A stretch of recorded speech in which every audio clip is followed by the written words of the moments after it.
Welcome to the channel Easy Trick of Computer Science students, as well as those students who learnt something new in the computer science field. In the previous video we discussed about the keyboard function keys, that is F1 to F3, and that tutorial is related to the keyboard function keys part 1.1 continuity, that is from F4 to F12.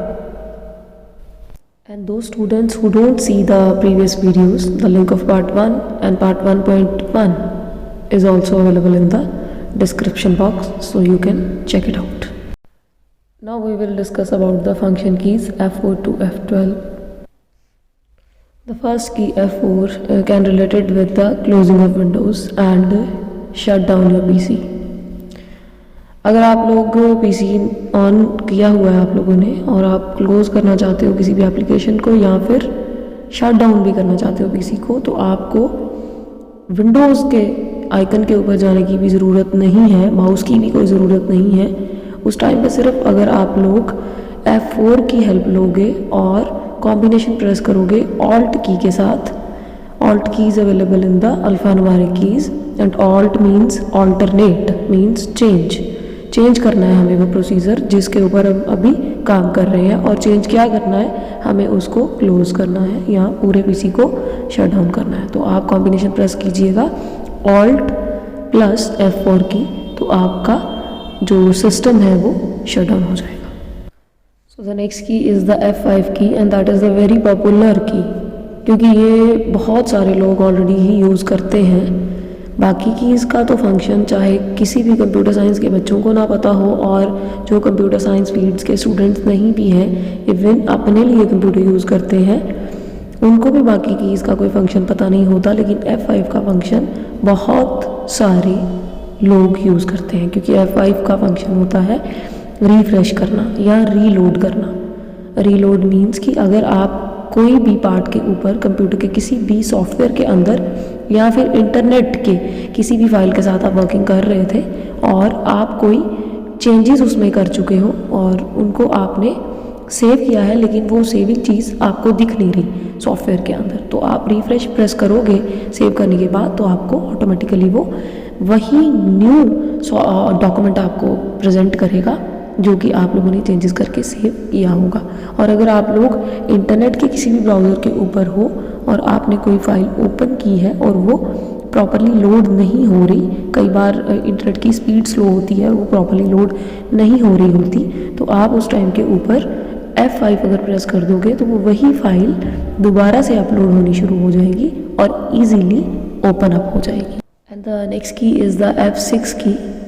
F6 की का जो main काम है वो है present menu bar. Present menu bar means कि जब आपने कोई भी इंटरनेट का ब्राउज़र ओपन कर रखा है और उसके एड्रेस बार के अंदर आप अपने कर्सर को लेके जाना चाहते हो और आप माउस की हेल्प नहीं लेना चाहते, या फिर कई बार माउस अच्छे से वर्क नहीं कर रहा होता, कई बार आप ड्रैग करते रहते हो तो आपको उसका कर्सर इजीली नहीं मिलता, तो आपको कोई भी टेंशन लेने की ज़रूरत नहीं होती। उस टाइम पे अगर आप लोग F6 की प्रेस कर दोगे तो आपको वो ऑटोमेटिकली एड्रेस बार में ले जाएगा। एड्रेस बार वो पार्ट है इंटरनेट ब्राउज़र का जहाँ पे आपको अपनी वेबसाइट का पूरा एड्रेस दिखता है। फॉर एग्जांपल जैसे www.google.com, ये बहुत ही पॉपुलर सर्च इंजन है और बहुत लोग इसको यूज़ करते हैं, इसलिए इसी एग्जाम्पल को मैं आप लोगों के लिए फॉलो अप कर रही हूँ। वो पार्ट जिस पार्ट के अंदर आपको दिख रहा होता है उसको एड्रेस बार बोला जाता है। और अगर आपने कोई भी और वेबसाइट ओपन करनी है तो आप लोग F6 की अगर हेल्प लोगे तो आपका आइकन ऑटोमेटिकली मूव हो जाएगा एड्रेस बार के ऊपर, और फिर आप कोई भी पार्ट उसके अंदर चेंज करके लिख सकते हो। आफ्टर दैट की अवेलेबल इज़ द F7 की एंड दैट की is also very popular, that is use for the spell checking और स्पेलिंग एरर्स। कई बार आप लोगों ने देखा होगा, जैसे टाइपिंग आप लोग करते हो माइक्रोसॉफ्ट वर्ड के अंदर या इवन किसी भी सॉफ्टवेयर को जब आप यूज़ करते हो तो उसके अंदर जब आप कोई भी सेंटेंस लिखते हो तो सेंटेंस लिखते टाइम अगर आप लोगों ने ये ज़रूर देखा होगा कि वहाँ पे रेड कलर की लाइंस या फिर ग्रीन कलर की लाइंस आनी शुरू हो जाती हैं, और वो क्या प्रेजेंट करना चाहती हैं, वो आपको ये प्रेजेंट करती हैं कि आपके इस पार्ट के अंदर कोई स्पेलिंग जो है वो गलत चल रहा है। अगर तो रेड कलर की लाइंस जिस भी सेंटेंस के नीचे आती है या वर्ड के नीचे या करेक्टर के नीचे आपको दिख रही है तो उसका मतलब होता है कि उस पार्ट का वो स्पेलिंग मिस्टेक है। और अगर आप लोग उसी पार्ट के अंदर वहाँ पे एक ग्रीन कलर की लाइन देखते हो तो ग्रीन का मतलब होता है कि यहाँ पे आपने ग्रामेटिकल एरर अवेलेबल है। तो ये हम ग्रामेटिकल एरर के लिए तो नहीं यूज़ करते, नॉर्मली हम इसको यूज़ करते हैं स्पेलिंग एरर्स के लिए। कई बार लिखते लिखते आप कोई भी स्पेलिंग अगर गलत लिख देते हो तो आपको रनिंग हैंड में उस चीज़ का आइडिया नहीं होता। और टाइपिंग करने के बाद अगर आप ये चेक करना चाहते हो कि ये रेड कलर की लाइन क्यों आ रही है, क्या प्रॉब्लम है इसके अंदर, तो उसको ठीक करने के लिए आप F7 की जैसे ही प्रेस करोगे आपको ऑटोमेटिकली वो सॉफ्टवेयर एक ऐसी विंडो ओपन अप करेगा जिसमें आपको वो ठीक वाले स्पेलिंग दिखाएगा। और अगर आप लोग उस स्पेलिंग को सिलेक्ट कर दोगे तो वहाँ से वो लाइन ऑटोमेटिकली हट जाएगी। एंड आफ्टर दैट जो हमारे पास फंक्शन की अवेलेबल है वो है F8 की।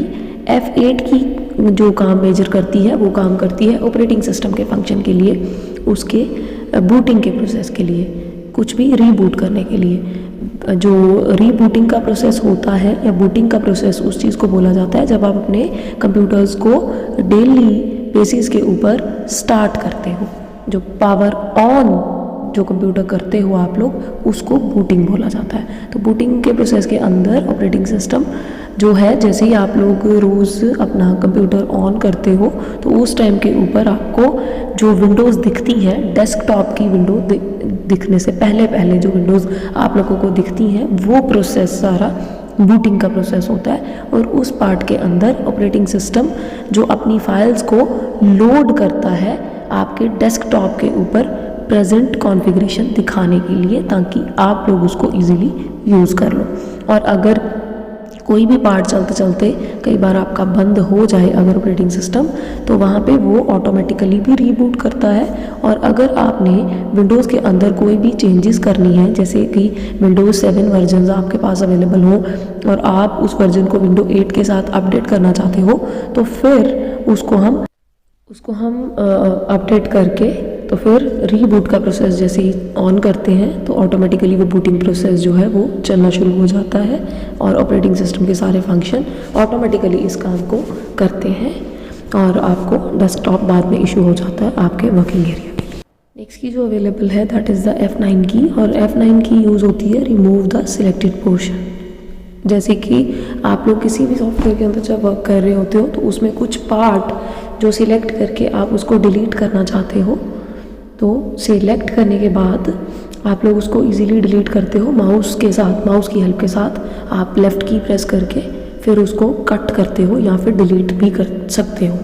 और अगर आप वो दोनों काम नहीं करना चाहते, कट या डिलीट, और माउस को यूज़ नहीं करना चाहते, तो उस टाइम के ऊपर आप अगर F9 की ही कीबोर्ड से प्रेस कर दोगे तो वो सिलेक्टेड पोर्शन जो है वहाँ से रिमूव हो जाएगा। इसके बाद जो की हमारे पास अवेलेबल है दैट इज़ द F10 की। F10 की जो होती है वो हमारे माउस का जो राइट क्लिक होता है उसके फंक्शन के लिए यूज़ होती है। और अगर कई बार माउस में से कोई क्लिक हमारा नहीं चल रहा, जैसे राइट क्लिक ना चल रहा हो और राइट क्लिक की ज़रूरत आपको पड़ गई हो, तो उसके लिए आपको माउस चेंज करवाने की ज़रूरत नहीं होती। आप क्या कर सकते हो वहाँ पे कि F10 की हेल्प लेके शिफ्ट की के साथ शिफ्ट और F10 को इकट्ठा प्रेस कीजिएगा और वो आपका राइट क्लिक का काम करेगा। उसके बाद जो हमारे पास की अवेलेबल है दैट इज़ द F11 की। F11 की तो आप लोगों ने इसकी पोजीशनिंग बड़ी बार देखी होगी। जब भी आप किसी पार्ट की फुल स्क्रीन कर देते हो, जैसे कोई वीडियो देखते हो आप लोग उसकी फुल स्क्रीन कर देते हो, और हम लोग वहाँ पे जो नॉर्मल लाइफ में वर्ड यूज़ करते हैं zoom in and out. Zoom in means की मिनिमम जो विंडो है आपकी छोटी विंडो, उसको बड़ा करने के लिए जूम आप यूज़ करते हो जब, तो वहाँ पे छोटी करनी है या बड़ी करनी है स्क्रीन, तो जूम इन और आउट जो आप यूज़ करते हो वो फुल स्क्रीन हमारी कर देता है। और उसके बाद वो जो लास्ट की हमारे पास अवेलेबल है दैट इज़ द F12 की। इसका काम होता है सेव एज करना। जैसे कि आप लोग कोई काम करते हो जब और उसको सेव कर चुके हो एक बार, और सेव करने के बाद आप किसी और पोजीशन पे भी उसको सेव करना चाहते हो, तो आप सेव एज की हेल्प लेके उसका पोजीशन चेंज कर सकते हो। जैसे कि आपने पहले कोई फाइल जो है वो डेस्कटॉप के ऊपर सेव कर दी है, लेकिन आप किसी ड्राइव के अंदर सेव करना चाहते थे तो फिर आप सेव एज ऑप्शन से अगर उसको यूज़ करोगे तो वो उसकी एक डुप्लीकेट कॉपी क्रिएट कर देगा, सेम कॉन्फ़िगरेशन के ऊपर भी, सेम पोर्शन के ऊपर भी, जैसे डेस्कटॉप के ऊपर की थी उसके ऊपर भी। और अगर आप पोजीशन चेंज करना चाहते हो और उसको किसी और ड्राइव में या किसी फोल्डर में आप सेव करना चाहते हो तो उसमें भी वो सेव कर देगा। सो हम लोगों ने ये 12 कीज़ देख ली हैं। ये टोटल 12 कीज़ हैं जो कि प्रीवियस वीडियो में हमने 3 की थी और आज हमने F4 से F12 तक भी कर ली है। So in the previous part F1 to F3 and that part is available for the F4 to F12। और जिन बच्चों ने वो नहीं देखा वो आप डिस्क्रिप्शन बॉक्स में आपको लिंक अवेलेबल है, उसमें से आप देख सकते हो। होप सो ये सारा ट्यूटोरियल आपके लिए बहुत हेल्पफुल रहा होगा for the examination point of view and for the theory point of view as well as for the practical point of view. So जो नेक्स्ट सीरीज़ अवेलेबल होगी वो कीबोर्ड की ही सीरीज़ होगी and for the next keys that are the alpha numeric keys की series होगी जो कि आपको as per the schedule by tomorrow till 5 PM तक ज़रूर मिल जाएगी। So thanks for watching, stay safe and stay blessed and stay tuned with this channel for the new information. Thank you.